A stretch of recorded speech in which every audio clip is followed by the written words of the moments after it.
Viramgam Malvan highway પર વડગાસ ગામ નજીક હોટલ કમ્પાઉન્ડમાં પોલીસના દરોડા. ટ્રક ટ્રેલરમાંથી લોખંડના સળિયા સગેવગે કરતા સમયે પોલીસે દરોડા પાડ્યા. 2 ટ્રક ડ્રાઈવર સહિત લોખંડના સળિયા ભરેલા 4 ટ્રેલર ટ્રક મુદ્દામાલ ઝડપ્યો.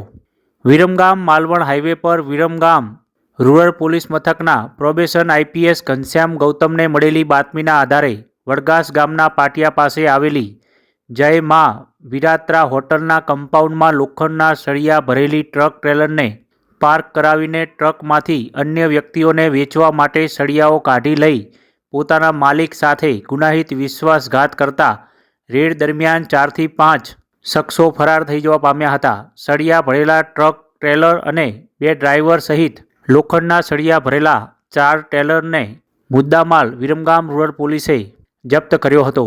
વિરમગામ રૂરલ પોલીસે વિશ્વાસઘાતને લઈને ગુનો દાખલ કરીને વધુ તપાસ હાથ ધરી છે. પ્રાપ્ત માહિતી અનુસાર વિરમગામ માલવણ હાઈવે પર છેલ્લા ઘણા સમયથી સળિયા ચોરીનું મસ્ત મોટું કૌભાંડ ચાલી રહ્યું હોવાનું અને વિરમગામ પાસે એક ખાનગી કંપનીમાં આ મુદ્દામાલ આપવામાં આવતો હોવાનું પોલીસ સૂત્રો જણાવી રહ્યા છે.